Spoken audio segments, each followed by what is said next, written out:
Hey, welcome to another Mixed Media Monday. I'm Eric Scott, and as I do every week, I'm here to share just a quick little mixed media piece of artwork with you. Just kind of go through it step by step. If you want to follow along, great.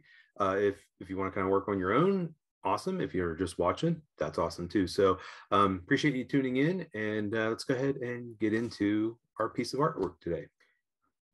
So as usual, I've got my 4x4 inch piece of paper. I love the small paper because it's quick, it's easy to kind of fill up. I don't have to, I don't get so caught up in being overwhelmed by the empty space because the empty space is so small. I've got some paint and I've got some paint brushes. I've got some other things off the side as well, but let's go ahead and get started. I think I'm going to start with some paint today. And I thought I'd do something, I don't know if I've done this before on the mixed media, but I'm going to start off with a letter stencil. And what I'm going to do is I think I'm going to do some of the numbers. And I'm going to lay this down, and I'm going to paint through the numbers. This watercolor paint, this water-soluble paint is probably not the best for this, but it leads to some interesting effects. So anyway, let's go ahead. I think since I got some blue right here, I try not to have a lot of water on my brush because it will bleed underneath the plastic and it will kind of blob and run underneath the plastic. But, you know, I'm not trying to make crisp, clean numbers here. I'm just trying to take away the blankness of the paper just to get something started. And so this just gives me something to react to. It's kind of random. I don't really have a good reason for doing it other than it gets me started, gets me something down on the paper, and I can go ahead and react. So you can see down here on the number 6 where it kind of bled a little bit. But anyway, yeah, so it just, you know, it just takes that blankness away. So I'm going to let that sit for a moment, let some of that paint start to dry in, and I'm going to rinse out my brush because I don't want to have a lot of blue and sort of overwhelm what I've done. And what I want, the nice thing about this paint that I use the Derwent Inktense paint, and when it dries, it's a little bit more permanent, and it doesn't go away. Watercolor paint, regular watercolor paint, stays water soluble when it dries. So when you paint over it, a lot of times you'll lift up the paint. But Derwent has formulated their Inktense pencils and their Inktense paints and their Inktense blocks so that when they dry, they're a bit more permanent. They can still lift up, especially if there's a lot of pigment down, but you know, it just kind of softens it up. And I really like that. So before that dries, let's go ahead and grab, I'm not even sure. Let's grab some of this fuchsia and do a little bit of splattering, a little bit more. There we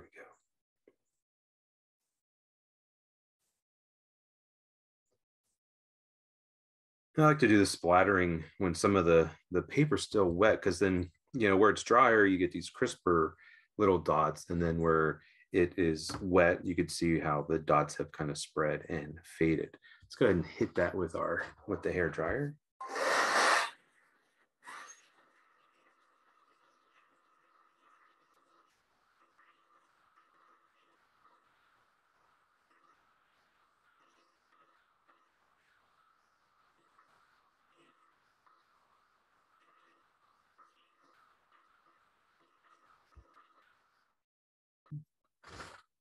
Okay, tried that a little bit, but I want to share with you probably just a quick, easy way to add a little bit more to this without actually using any more paint. I grabbed a paper towel, and what I'm going to do, let me go ahead and, I don't need all of this.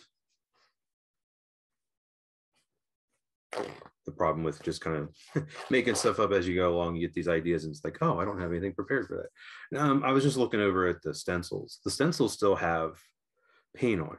So if I lay it down, maybe I'll go in a different direction. If I lay it down and if I dampen my paper towel just a little bit, I'm going to clean the stencils. But when I clean the stencils, I'm just going to wipe it, and then some of that paint is going to get back into the holes, into the stencil. It's not going to be super dark. I don't even know how much it's going to show up. It showed up a little bit. I can kind of see some real faint. I don't know if you all can see it, but it's affected the surface a little bit. So anyway, let's go ahead and dry that.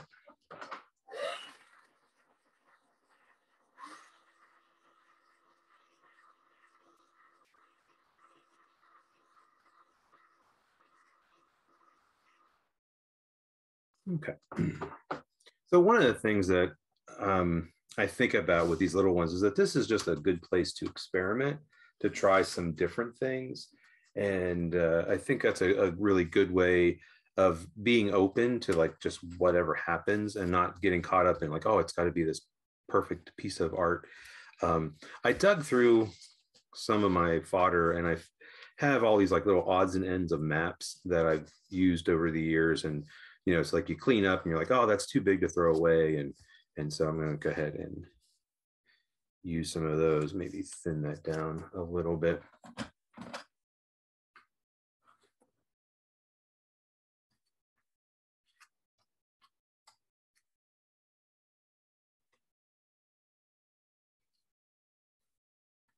Like I was saying, that I think this is a good way to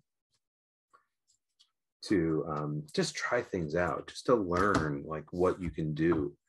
I think especially if you're starting out, it's just kind of natural to like want to know like, oh, how do I use a certain material?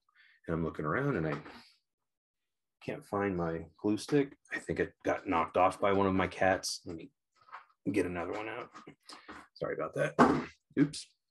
All right. So anyway, this is a brand new UHU stick. This is the magic blue. So when I do open it, it should be fairly blue. It tends to be a little bit darker, but these sticks are a little bit older. But even if it was totally white, it would still be usable. That blue is just kind of an indicator. Anyway, but as I was saying, that I think, you know, especially as we are beginning and starting out, we often want to just learn technique. But, you know, we might be a little bit afraid of like, oh, well, you know, what if I mess up? What if this happens? What if that happens? So that's why I like the little pieces, because if I do mess up, it's not that big of a deal. And kind of limiting myself. So I've limited myself with this series to do about 30 minutes. And so these might not be pieces that end up hanging on a wall. They might not end up being sold. It's just me putting in time, trying to figure something out, trying to just keep myself making. That's the other thing. Oftentimes I think we convince ourselves like, oh, I just don't have the time. And it's like, well, you know, do you got 30 minutes? Maybe you really don't have 30 minutes, but I bet you can carve out 30 minutes once a week and sit down and make. And the nice thing is, my space here is typically just set up. So I can sit down and within a matter of minutes, I can be working. That's what makes doing this series fun and pretty easy. It's not something that I have to set up a lot for. I don't plan out what I'm going to make and what I'm going to do. I just sort of, you see it kind of spring to life spontaneously as I work on it. But it just gives me some time and allows me to try different things. I want one more over here. Kind of feel like that side's left out. Let's take this.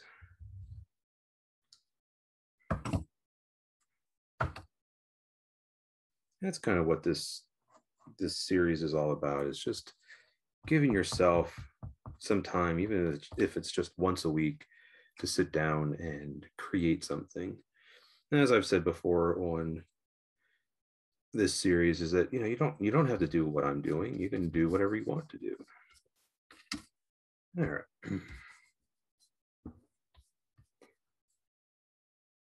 So even though this is glue stick and the glue is not super wet, it still has moisture in it. So I am, planning on maybe painting over top of this, doing some other stuff to it. So I'm going to hit it with the hair dryer.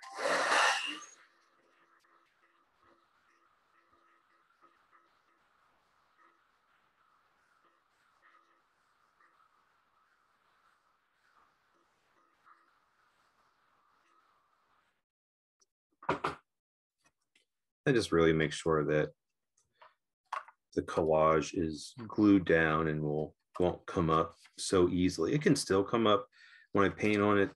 The glue stick I use is archival. It's acid free, but it is still water soluble. It cleans up with water. And so whenever I paint over it or use my water soluble pencil on it, it can still kind of come up. So anyway, let's go ahead and switch to a pen. I did have a thought with this to do a profile, and I've done quite a few profiles over the years, so I feel pretty confident when I draw it. So it's just a person's face.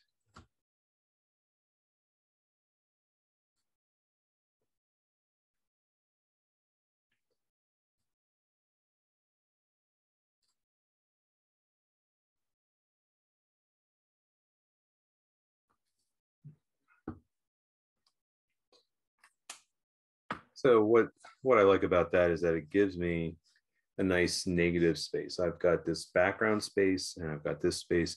So I think I'm going to take my water soluble pencil and trying to think of what color to start with. I use this color a lot. It's called sea blue.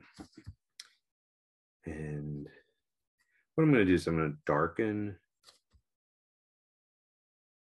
the background, let the dark part go into the background. And what I like about this is it starts to create the contrast. So when I drew it in, it was like, oh, okay, yeah, you could see it. You could see that black line because that black line's darker than the rest. But this will really kind of make it pop out.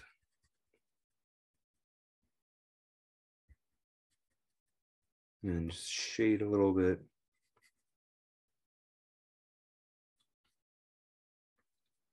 So just lightening up on the pressure. And I think I'll turn it. It's a little bit easier to work from this side.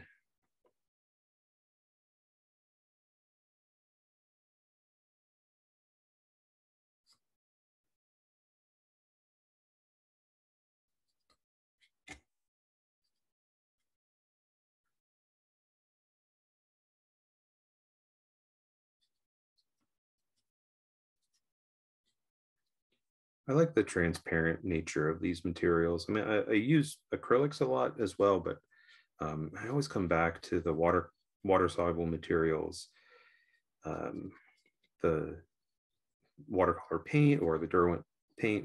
This technically is not watercolor paint, but it acts like watercolor paint. Very similar. Like I said, the only real difference is that when it dries, it's a bit more permanent. But anyway, so I like the transparency of these materials. So the water-soluble pencils, the paint just really helps build up these really nice layers. So that gives me some dark value here in the middle. It's still kind of light over here, kind of helps balance it out a little bit. I think I'm going to bring even more contrast. So I have a contrast between basically value, light and dark. But I think I'm gonna go ahead and use this up here in the top corners. It looks kind of like it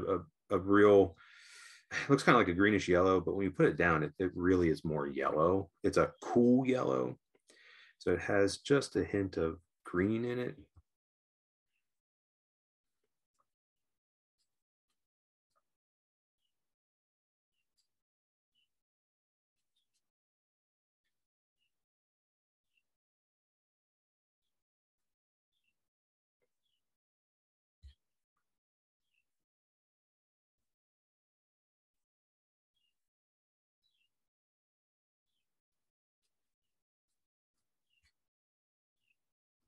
So just kind of thinking back to that notion of just finding 30 minutes or so a week, a day, just to work. And the nice thing is with that kind of limited amount of time, if you say, okay, I'm going to make one little piece, you work small, that helps. And then the other thing is that you just, I'm gonna kind of just throw stuff together and see what happens. And that's how you get better at art. That's how you figure it out. That's how you really master and learn about the materials. You can start playing around with composition and layout. You could really start to develop your themes and your ideas. Because to me, like, really the art is kind of a mix of all three of those things: the materials and the techniques, kind of the technical side of it. And then there's the compositional side of it. It's like, how are you laying out your image? How are you making it visually interesting? And then finally, the conceptual part of it, kind of like, what's your artwork about? And sometimes you don't know what your artwork is about. And that's another reason to do this kind of stuff, is that you start to figure it out. So with the yellow on that side, it's very, very kind of lopsided. So I'm going to help balance it out. Maybe just scrub in a little bit of yellow over here.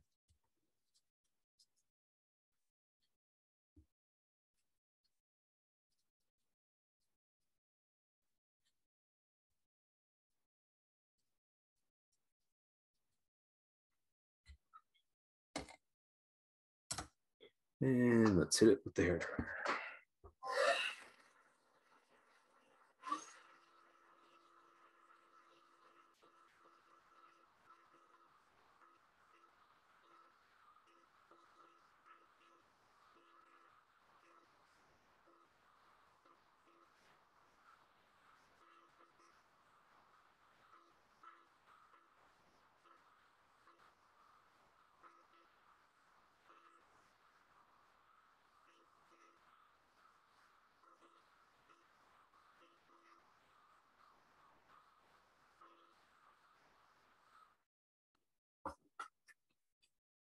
And just flipping it around and hitting it with the hairdryer helps flatten it back out a little bit.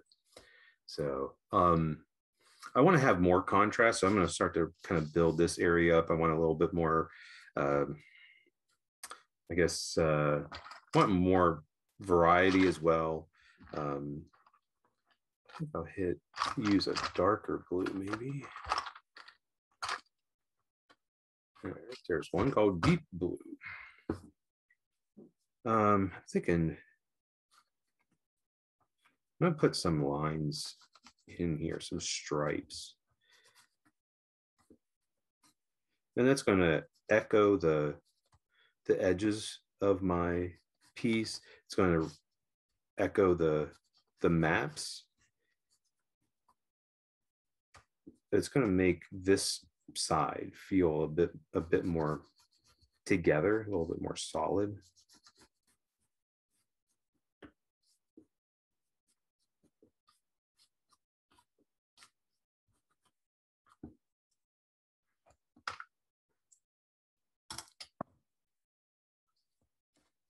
And turn it so it's a little bit easier to reach. So another reason for like working kind of small is that you can turn things. Sometimes it's a little bit easier to come at something from another angle. And also turning it upside down gives you a whole new perspective on it. And so even whenever I'm working large, if it's a large canvas, I'm trying to turn it. If it's on an easel, I'm trying to, flip it around. But even with a large canvas or panel, sometimes it's nice to work on it on a table where you can work on it and spin it around. But of course, you always want to be able to step back. That's what's nice about the little ones, is that they're little, so it's easy to sort of like sit up straight or hold it so that you can see it. You don't really have to step back too far from it. And from doing these types of things with the computer, it's actually really awesome because I can look up and see it in the computer monitor and be like, oh, okay, you see it at a different angle. You get a different perspective on it. All right, so that's done. Let's go ahead and dry it.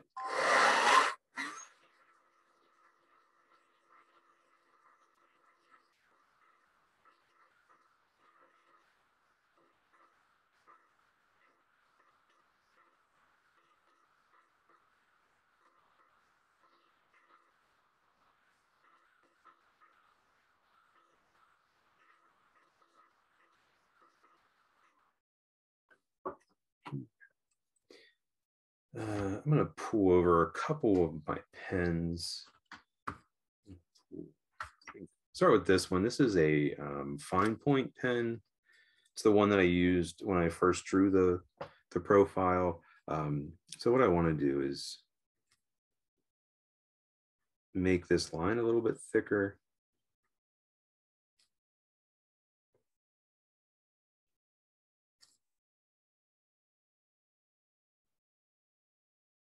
Now, the only issue with using these pens on the mixed media, especially with collage, is that sometimes there's glue that, especially near the edge of collage, and that glue can get into the tip, or if there's a lot of pigment, that can get into the tip and kind of affect it. So you kind of always are aware of that. And I think that's something that a lot of mixed media artists are aware of, is like, oh, well, that can, working with mixed media is going to, it might mean that your tips of your pens and such get clogged up. And then sometimes people will be like, oh, well, why don't you do the pen first and then paint over it? And you can do that. Even a waterproof pen sometimes will bleed a little bit, especially if you don't give it enough time to dry. But part of it is that I just don't know. You know, it's like I don't have a plan. So I'm kind of making this up as I go along. So I don't know what it's going to look like. So I'm going to switch. I have, this is an XS, which is like the extra super fine tip. And I think what I'm going to do, I don't want to have more straight lines. I'm going to do some of my mapping marks and maybe even take my cues from some of the roads that I'm seeing in the maps. And I'm going to do this all the way across. This is going to help tie the piece together.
Okay. So I think what I want to do, so I have this thick black line. It gets a little bit lost next to that dark blue, but that's okay. So I'm going to take my thicker pen, the fine point. I think I'm going to make some of these lines a little bit thicker. But what I think I'm going to do is I'm going to stop when I get to the profile, with that idea that all the lines outside that are in the negative space are going to be thicker.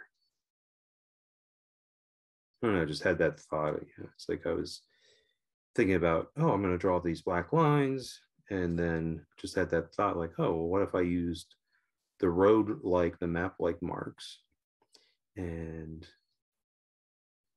had them thicker. Oops, see, I'm talking and made that one a little bit thick going through the profile. That's all right. I don't think it's as noticeable, but yeah, see, it's a problem with trying to do this, trying to talk and work at the same time.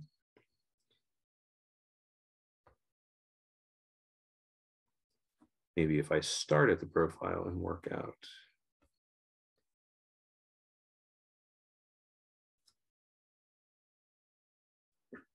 But that's where you have to be flexible too, because yeah, it's like you're going to do things and then you're going to be like, oh yeah, I didn't mean to do that. And sometimes, our reaction is that we cringe and then we're like, oh, I just ruined it. And then oftentimes that's when that inner critic pops up like, oh, you dummy, you just ruined the whole piece. It's like, no, I didn't. That little bit didn't ruin it. Just means that maybe I need to change my way of working or my thinking.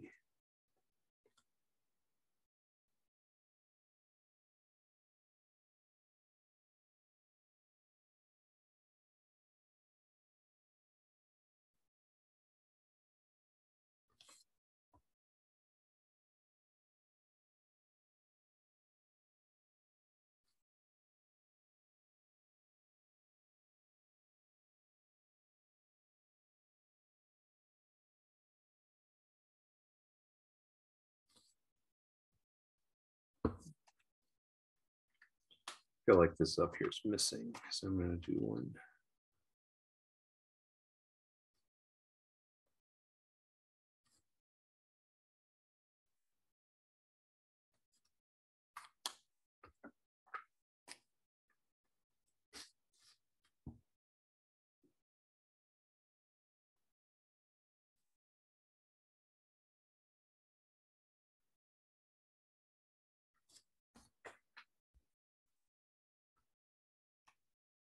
I don't know. Not really sure how I feel about it. But again, that's another reason to kind of work small. You can kind of work out ideas and you can say, oh, well, I don't think that worked as well as I had hoped it would. I was just thinking I want to do like maybe some circles over here to kind of help balance it out. I think I'll turn back to that deep blue.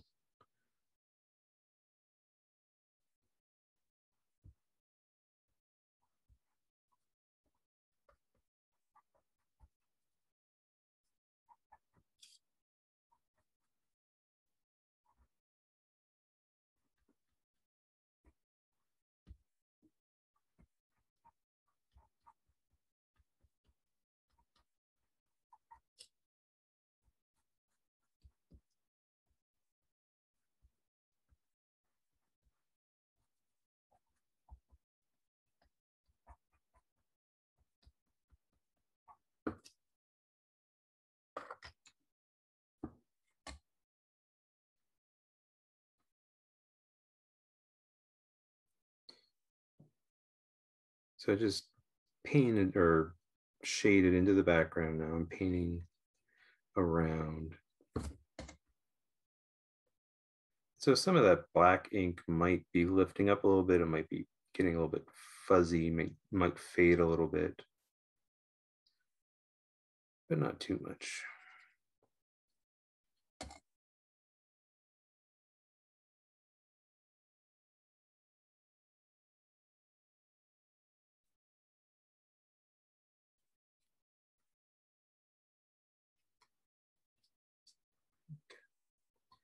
And I think I'm gonna go back, get some of this yellow.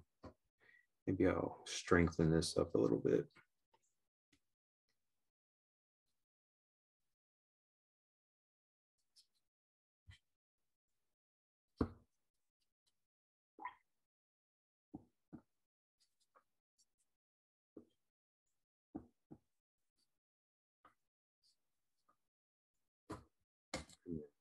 Take some of this.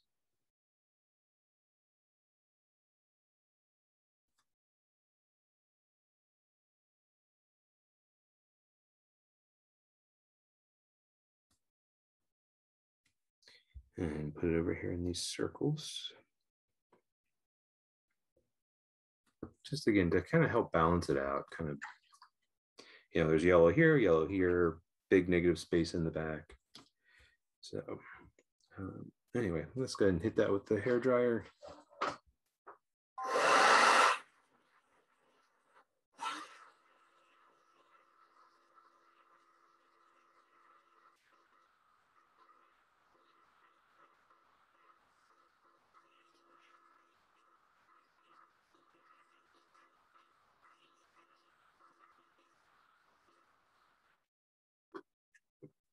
hit the back of it.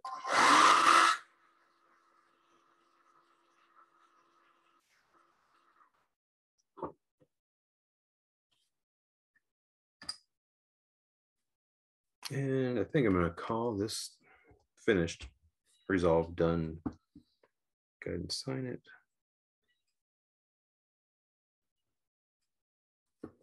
And there we go. All right, so I hope you enjoyed another little piece of artwork. Yeah, just kind of that idea of letting yourself experiment, try something, not getting too attached to it. And if you make a mistake or if you feel like you mess up somehow, it's not the end of the world. It's not the end of the piece. Just keep working on it. Accept that little mistake. Maybe you might have to rethink something, but yeah, just keep kind of working on it and see where it goes. And ultimately, you know, it's about the practice. It's about the practice of making something, and things don't always go the way we plan, and we don't always make masterpieces. Actually, you're going to make a lot more art that you're not happy with, and then you'll get a few gems that you just are really happy with. And I think that's just the nature of it, is that you have to make a lot in order to get those sort of golden pieces, those really good pieces that you feel like really kind of speak to you and speak to other people. So but it's a practice, and that's what this is about. Showing up every week, and at least for a half an hour. But if you can show up every day for 15-20 minutes, half an hour, whatever you can, that's awesome. So anyway, I appreciate you tuning in. I appreciate you being here. And you know, if you like what you've been seeing, I've been doing this now for a while, so you can always check out the backlog of videos on my YouTube channel here. You can subscribe, you can like, and you can share them. I'd love for folks to you know, copy that link and post it on social media, share it, let other people know about it. I think the word of mouth is a great way of letting folks know what you're interested in. So anyway, I really appreciate you being here and taking the time out of your busy day, your busy week, and finding some inspiration here. Hopefully, maybe even working along. If you want to post stuff on social media that you've been making during this time, I would love to see it. So tag me or tag Mixed Media Monday, and I'll try to find it. But anyway, appreciate you all being here. Appreciate you tuning in. And thank you so much. And as always, happy creating.